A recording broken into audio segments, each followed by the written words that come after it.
Mana Equity mobile app kata Equity online mondo ichak kungo kawuono. Kungo yot kod Equity.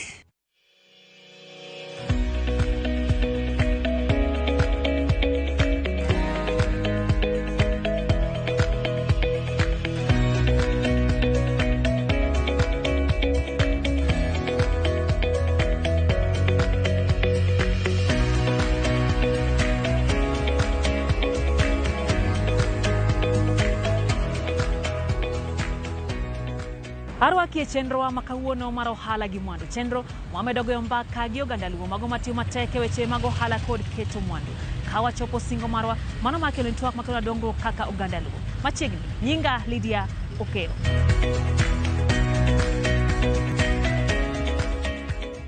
Engimane mapile nyakoro mgajuan. Nyadendi Aimi Akinyi en nyano mohero ler kendo hero dak kuonde maler. Mano omiyo chako ohala mar timo ler kama oluoke lewni, oluoko kombe kaachiel kod mwandu mamoko mag udi ma kata bedo ni entiere kod tiegruok e wechego mag kwano. Ne walime kare mar utawala kama otime ohala ni kaunti ma Nairobi kendo go kode mbaka e yo machal kod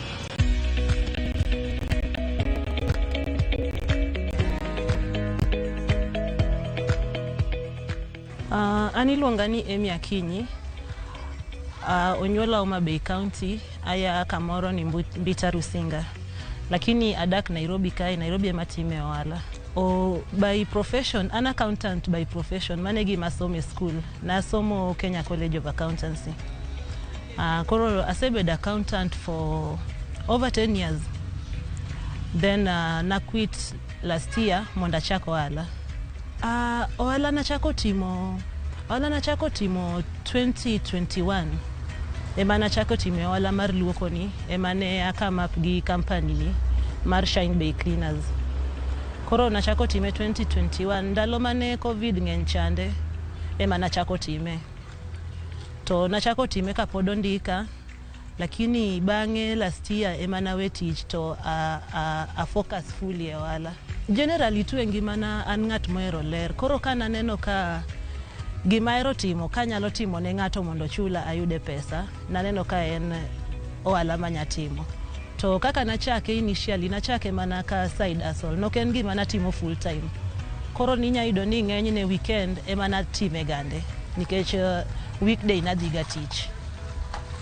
Koro kana chako time maneno ka en gima miya pesa maber, kanye mane amua nawe tich mondo amiye full attention na. Nikech be koro nadwaro no grow, obed more than just a side hustle.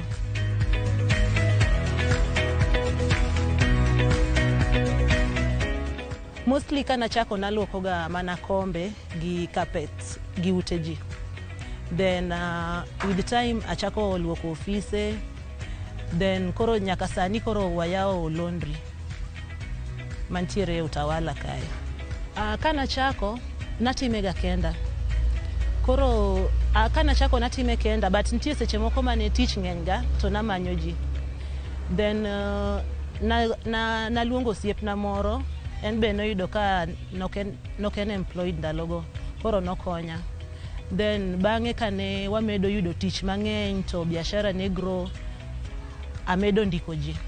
Koro sani an gi ji 9 ma andiko full time, but seche moko tich bedo ga mang'eny ma amany casuals. Koro an gi casuals ma jaluongo ka tich ng'eny kaluongo gi, but ji 9 an godo sani ma andiko full time. Kana chako no kapar ni onyalo grow kako grow sani ni. Nikech actually initially kata kana chako nabedo gimoro dweche 6 kapok atimo anything gi ohala ni. Ne kaka na register business name nena kamano. Then bang'e korka nabedo, nikech be tich mar luoko ni ntiere kaka jinene. Koro aparo ni kana chako be naonge gi confidence no mar dhi kata od ng'ato ni adhi luoko ne. Ntiere jok moko ma be ging'i giwacho ni ere kaka inya wuok e tij office tibiro ni daluoko na ot nade. Koro mane challenge mane an godo kana chako. Lesson ma aselan en ni ohala okikete wat. Nikech ntiere jok moko ma koro ka gineno tich ma itimo no, maybe en kata wat ni en kata osiepni, koro expect ni nikech itimo ga gini, en nikech en wat ni kata osiepni owinjore bed ni itimo ne nono. Koro seche moko be kipushe ni ing'eni gini ma source of livelihood. Koro winjo bed ni chula tineno ka ok giwinj maber. Koro an ing'eni kata sani ka adhi luoko ne ng'at mang'eyo kata ng'at osiep na nyiso gi gani kuonge chula mokuongo kor kabiro. Nikech joming'eyo go ema chendo e chudo. Aparo ni ochudo nikech kinyalo compare gi kuma nachake, then equipment masenyiewo nyaka sani makoro sani be onyuolonwa laundry ni, then it means ni ochudo. Just the fact that ni koro anyalo manage time na an owuon, I don't have to gimora mora matimo sani atimo ni adwani mondo biashara na ogo. When you are ng'at motich, koro sani I think be patience then whatever is kocho for end month nyaka chuli. But sani nikech ane matimo biashara ni ang'eni I have to push myself, nyaka amanyi teach, nyaka bed patient, nyaka bed ng'at ma work hard nikech at the end of the day ane mochula. Ok abi rely on ng'ato ni kocho for end month ochula salary. So I have to put all my work into it. Ananyalo advice gini kik giyier tich nikech koro kata example gi an kata an masani atimo tich mar luoko ni dong na unemployed to ne abira yudo ka tijni en fulfilling, it pays me. Koro kik ng'eny joma tindo and even from my own experience kata there was an age ma I could say ni nitie tich manyalo yiero, but advice na en ni kik giyier tich. Tije lwedo are paying and they are rewarding. Ok ochuno nyaka ibed ni in e office korka ng'ato neni. Koro ng'eny jok matindo expect ni tich mar office cha e tich maber. Ok token kamano seche te. Most challenge ma awach ni wa face ga sana en mana maybe client dissatisfaction. Ka ng'ato otine to tich ok owuok maber, mane most challenge ma wa face gande. To but nitie kaka inyawuoyo gi client, inyise ni idhi nuoyo ne tich.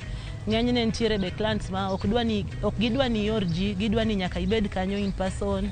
Seche moko in kata gi bookings adek in one day, so nitiere kuonde moko inyal dhiye, client insist ni nyaka ibedi. So mane challenge ma maybe I face. Chako cleaning business, of course you have to register it. Registering a business idhi mane e-citizen to e-register business. Business name en I think aparo ni around 900 to register. Koro no chopo time mane manyo corporate jobs, no chuno ni awuoge business name, a register e kaka a limited company. Registering limited company aparo ni around 12,000. Then of course nyakibed gi business permit mar Nairobi County kitiyo Nairobi, nyakibed gi business permit. Shine Bay Laundry ntiere Utawala, Kigwathi Road, 83 Park Court. But most of our services ingeni wadhi kuma client tiere. Koro one mobile. One tiere gi business page Facebook. Shine Bay is so big online. Ntiere angi business page Facebook ilongo ni Shine Bay Cleaners. Antiere gi business page Instagram Shine Bay Cleaners.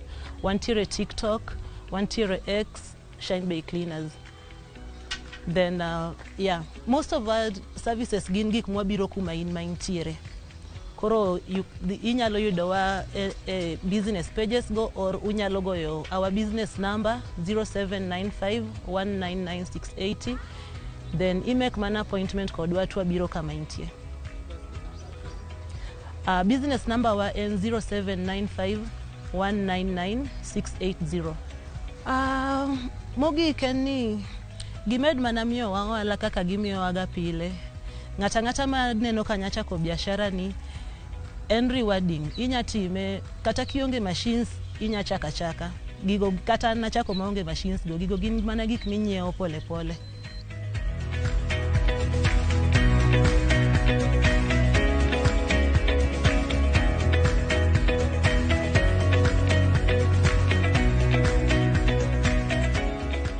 Ateri nyake county ma Kisumu nyakoro mgajuange kardak ma Elgon segenga paya mochomo kibus. Kamoro meginyaluo mongere kaka Jen Akoth Matengo matimo hala maloso mwandu kutiyo gi bepe. Ohala mangetao gi wuon pargi. Mabende giwacho ni osekonyogi chopo dwaro mag omenda. Wawinje sigani.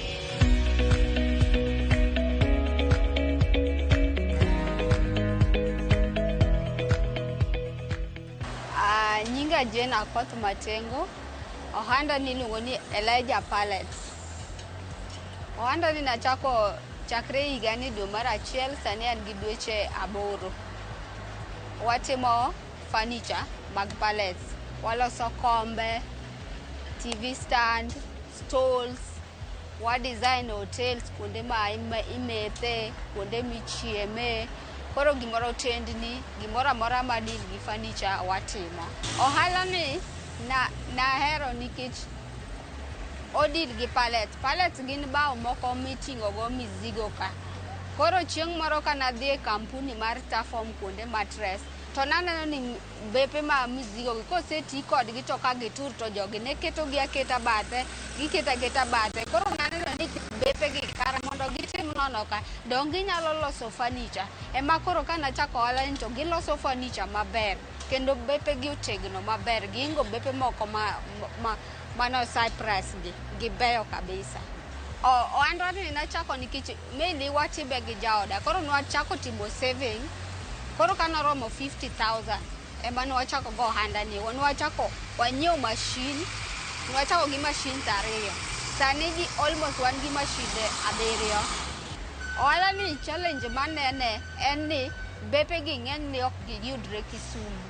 Kiseche moko yiro na sekao mek Tafom, koro ginyisa niya mondo mi bepe gi obi en nyaka dwe moro cha kata juma moro cha. Koro yiro ni seche moko gikwa gi gin unique. Koro yiro ni customer seche moko customer ng'eny. Koro yiro ni atin gi bepe. Koro mi machuna mondo achak go okang' ka travel like adhi Eldoret, adhi nyaka Naivasha. Koro my challenge man go ka.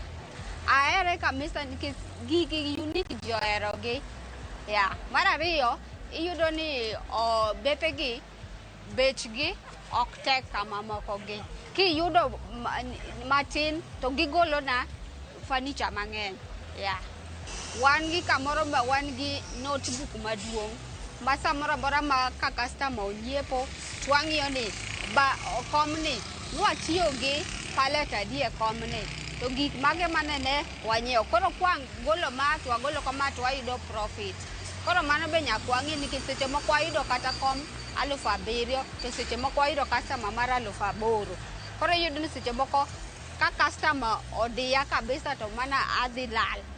Ohala nyaka ibed gi kama inote gimoro amora. Receipt te nyaka iket kamoro amora.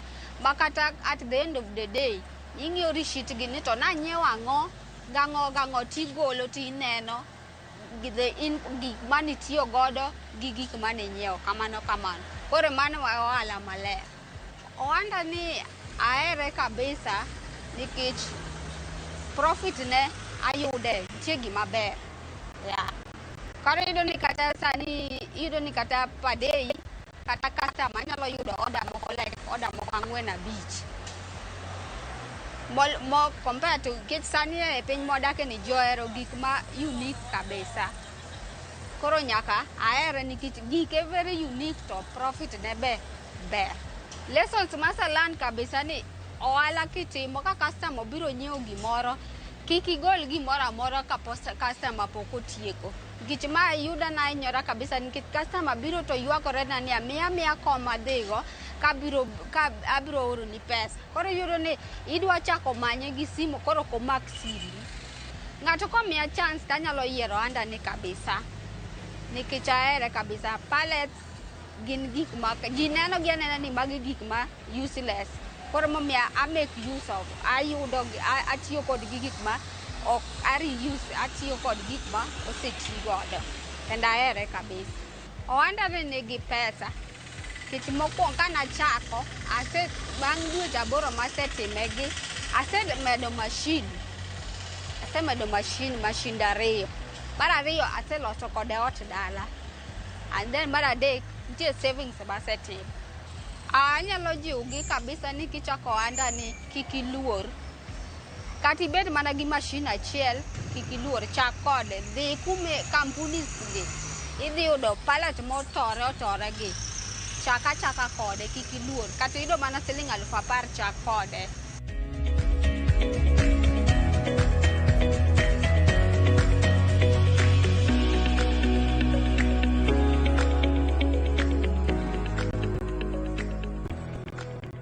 Wakaw yo machoke chendo ni mar ohala gi mwandu nyakrom gajiwa. Kata kamano kawaduogo wamenyo ni ja ohala wa Omar Juma.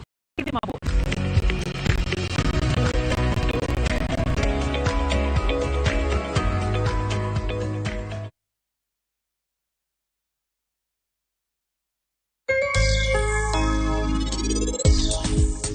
Dentie ngata mosepenjo kuma ntie. Madam kende mano gocho. En no wacho ni nango? Mano wacho ni mondo wachi. Ne wacho ni dhi nyasi moro kanyo. Ah, very good. Aro ni tim na gimoro kai.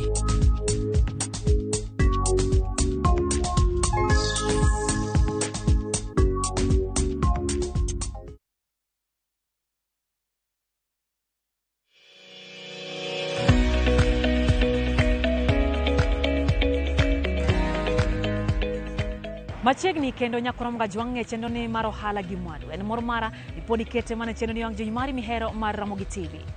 Eka timo ohala mar River County ma Machakos romo kod wuod luo matimo ohala maloso mwandu kotiyo kod chumbe. Ohala mano chako bang' weyo tich kama ne otie kambi moro mawang'o chumbe.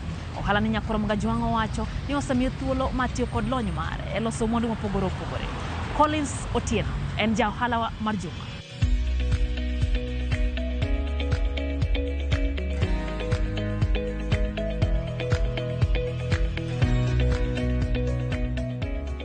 An kuom nyingi luonga ni Collins Otieno Nditi. An wuod Kano. Kamoro ni Kabak, Moroni district. To sani an Athi River ka. Anyway, dak Kitengela lakini tich okela Athi River kama na yudi thuolo mar tich. Nikech ing'eni kimanyo tich nyaka ing'i site kama inyalo yude customers kod kama kitimo tiji tinyaketo display ma ji neno sama ji kalo. Koro kana luorora kana duoga yudo ka Athi River ka Mombasa Road emana duogo yudo kaka kama ber emana chake tijini. Koro tijani en tij weng'o, tij welding. Natiyo ga e kambi chon but kuom tich gi kinda kase yudo experience moromo maduoga paro ni koro we ayaw kara moro amba temra go nikech kambi nigi challenges matindo time bende ok yud maber but koro ma in gi thuolo inyalo wuotho inyalo menyo kiwuok kata kidwa dhi kamoro kikwa rusa. En gima imiri amiya thuolo kendi iside time kata gi customers kapo ni chiko ng'ato kamano. Ohala ni achako 2019 gimoro dwe mar 7 ka kanyere mana achake tijani ere. Gima nomiyo nachako ohala ni sana en pressure. Nitie seche moko pressure miyudo mang'eny e tich mamiyo yudo ka chunyi jok gi tich kasi duogi yudo ni gimitime kambi gi gimichuli yudo ka ok gin together. Koro kanyo mana duoga ng'iya neno ni atiyo tich mang'eny pesa mane gimiya to ne tin. Koro kanyo maduoga amua ni we awuog oko adhi atema ne dipo ka yudo gimoro mopogore. Koro kanyo mane ka asemanyo pesa na moro matin ang'iewo gig tich machine gi grinder achaka gi welding machine achiel gi grinder. Koro mage kana yudo aduoga koni we awuog oko adhi atem. Koro kamane kaka natimo. Omenda ne ntiere mana kano matin to ne okoromo. Ne an gosiep na moro be. Naduoga share kode idea mane an go gi paro mane an go. Koro kana nyise to duogo dhi okaw na pesa moro matin gin gi bura moro. Koro na dhi akwai to dhi okaw na pesa moro matin e bura no. To mi atamedo gi mane an go. Koro mana dhi ang'iewo godo machine amanyo mar license mar tich gi pesa mar ot. Koro kamane kaka nachako tu. Midhiero mokwongo mana rado go en aonge customer. Ng'ena wuok e kambi an very fresh onge ng'ata ming'eyo. Tidaya ohala ma ichako onge ng'aming'eyo. Koro kana biro mokwongo nobedo matek mabe nagombo kata loro. Nikech iyudo ka iyepo to tich ionge go. Iyepo kata wi kuot seche moko gigolo machine oko ng'ama penji kata gimitimo onge. Koro ibet ka anyo samoro nyaka odhiambo kata siling ok iyudo idok ot. Kendo kinyi chaki chiewo kamano. Ting'eni in gi family gik moko be nitie matindo midwa ni be odhi mbele. Koro kano duogo bedo kamano duogo miya midhiero mana duoga koni we alora doge kambi mondi lakini kuom kinda gi temo mapile ibira pile ma chieng' mara poka ayudo tich mokwongo. Koro tich mokwongo ne kanyere mano chako yawo wang'a duoga yudo ni kare tijni anyalo yudo gimoro matin koa kuom. Koro kana yudo mokwongo chak ayudo mar ariyo. Koro chakre kanyo maduoga yudo ka ng'ato ng'amitiyo ne cha otudi gi ng'at machielo, chak ng'at machielo otudi gi ng'at machielo. Kamane kaka ne amedo lando tija ni mos maduog achopo kama kora chopeni. Gimokwongo ma nokonya e tijni en bedo jadiera. Kisebedo jadiera miyo tich mayot, koro miyo ng'ato kata ko idich in gi tich moro mitimo tiduogi ng'ise ni ok anyal biro sani, oyie ritego nyaka kiny nikech ong'e ni inyisi adier. Mar ariyo ibiro timo ne gino kako winjore. Koro ibedo jadiera, to tich bende kiyudo titimo ne ng'ato tich maber mamore, makata bima ni ng'ama chielo kokalo koneno tijno to bedo go gi mor. Ohala gima sefwenyo iye maduong' sana en bedo gi kinda e tich. Inyalo chako to seche moko bedo matek, chunyi luore gombo ne we, lakini kitimo kendo ing'eni gimitimo pile ka pile ing'iyo godo e kaka bendi medo ng'eyo ji. Ohala ni ber, ohala ni ok rach. Gimomiyo ohala ni ber, nitiere inyalo bet ni bedo kata na wige adek for example maonge tich completely, tinya yudo tich moro achiel tiyudo ka dwe no te gik manyochandi ka en tich mitiyo within 1 week itieko gik manyochandi matindo ka. Koro ng'eni ma migeno makiny ibedo ni ka abedo 3 weeks maonge tich to wigni aduogo ayudo tich. Koro iduogo ibedo gi mijing'o ni kiny nyalo bedo maber moloyo kawuono. Koro iyudo ka in mana gi teko ni wachung' adhi atem pile ka pile. Koro mane ma miyaga mijing'o mondo mi chunya kik tho. Kosea kuom ohala ni, gik masetimo matindo nitiere ma kanyalo ng'iyo gi ndalo manatiye kambi kod gisani nitie pogruok maduong'. Iyudo ka for example school fees mag nyithindo inyalo chulo in time. Mahitaji moko be nitie matindo madalo, maybe mago to there's no need mondo mi dhi deep iwach ni timo ma. But gima nyalo wacho ni osekonya, osegola, oloko na chal mara kana chako kod kama nitiere pogruok. Gima anyalo ng'iso ng'ato kuom tijni en ni ka in gi gombo mar timo gimoro, kik chunyi luor. An kana adwa chako tijni ne an gi luoro, nikech iluoro ni kawe tijni adhi chiemo nade, kawe tijni adhi chulo ot nade, lakini nan ga gi yie nang'owa tema to anyalo yudo lokruok. Koro kana bira chako tijni ne chunya tho mokwongo. In fact the first time ne achako tich ma abete deposit, nikech koro nang'iya ko ni adhi mi gi tijni kanye ka koro asetiyo dwe, asebet ka dwe achiel aonge pesa, osechopo sa mar chulo ot to pesa onge. Koro gimoro ng'isa ni the best thing we mondo koro abede deposit mondo koro awuogi amira miya dwe achiel to awuogi that dwe no owuon kanya mana yude tich. Koro gimarach mogik en idhi ka gimidhi chako to pod nitie gik moko ma ywayi chien, pull and push, gimoro ywayi ni dog chien. Kapo ni sebedo focus ni dwa dhi mbele, oteko yot, kita geno mari kanyo, kech lokruok nyalo bedo mbele. Kawuono nyalo bedo marach, lakini kiny inyalo yudo pogruok moro. Koro kinda e ber tich.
Mae makelo wa giko mar chenro makawuono mar ohala gi mwandu. En geno mara ni imedo yudo puonj makare kotendoji magi mwamanyo ni chenro ni mar ohala gi mwandu.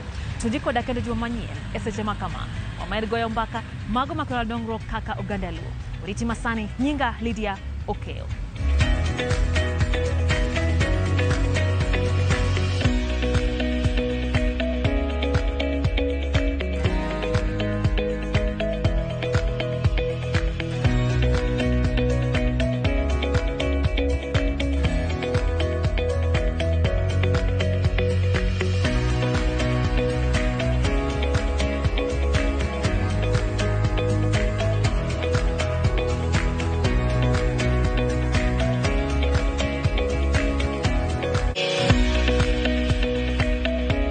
Kaw agulu kata account mar kungo kawuono mondo ichop lek magi mag ohala. Obedi yar ohandi, mwandu ma itiyo godo